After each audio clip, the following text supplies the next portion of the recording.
If I were to take a life, just whimsically, it would obviously be something evil for me to do it, for the simple reason that I cannot restore that life. But if the author of life and the creator of life takes my life, has he really taken it when he also has the power to restore it to the very purpose for which this life was originally created, to enjoy that relationship with him and to glorify him? So take the standard example. Why does a 5-year-old suddenly die? How can a God of love and a God of goodness justify that? When that child loses that life, in the Christian frame of reference, that life is not lost to God.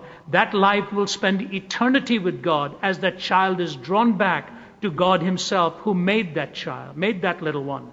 Now you've got the bereaving father or the bereaved mother, the surviving loved ones. God says he gives them strength, gives them sustenance, gives them peace through all of this struggle and through all of this turmoil. One of the best known hymn writers, Annie Johnston Flint, wrote, "He giveth more grace when the burdens grow greater. He sendeth more strength when the labors increase. To added affliction he addeth his mercy. To multiplied trials his multiplied peace. When we have exhausted our store of endurance, when our strength has failed ere the day is half done, when we reach the end of our hoarded resources, our Father's full giving has only begun. His love has no limit, his grace has no measure, his power has no boundaries known unto men. For out of his infinite riches in Jesus, he giveth and giveth and giveth again." This was not written by a successful Hollywood film actress. It was written by a woman who was orphaned very early in life, a woman who was crippled with rheumatoid arthritis and spent most of her life in bed, had 8 pillows cushioning her body from head to toe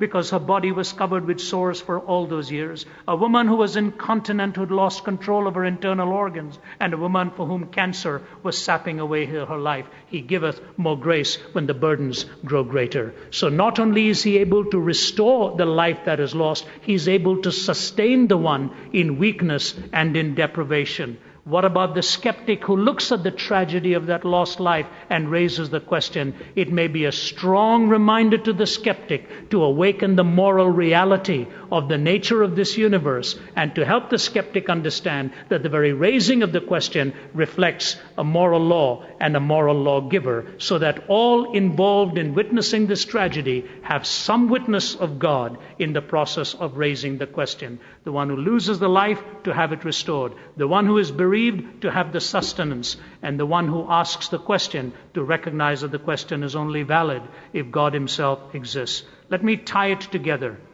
Which we are left with, it is this: the fact of fear evil, the face of evil, and the feeling of evil. We see this all around us. The fact of evil, the only way to justify it if there is an objective moral order.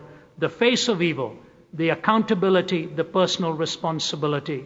God talks about this in his word. And the feeling of evil, the reason we react the way we do is because something within the heart says, this is wrong, or this is painful, or this is grievous. How does it fit into a scheme of coherence and morality? A classic example of this in 2 contrasting illustrations, very quickly here in a moment or so. I remember doing a lectureship in Hong Kong on this subject, and a man who was a lover of Nietzsche and followed Nietzsche's writings stood up in the middle and said to me life was meaningless, life had no purpose. He did not think even evil had any valid point of reference. The world was just sort of spinning along a kind of a Sartrean type of a thrustness. We were in there, empty bubbles floating on the sea of nothingness. No moral judgment was pertinent. After the talk was over and I'd responded to his question, I asked him to see me afterwards. He came to the platform and I was surrounded by a whole lot of people. I said, "Sir, I want to ask you a question. If I took a 2-year-old child and put that child on this platform and took a sword and cut that child up ruthlessly to bits, would you think I have done something wrong?" He paused and he said to me, "I would not like it, would not enjoy it, but I can't really say you would have done something wrong."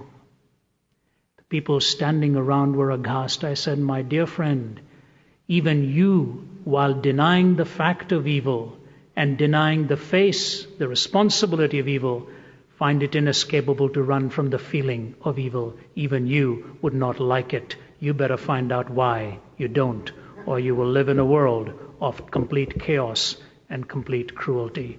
The reality of evil points us to the existence of God and his answer on the cross. Thank you.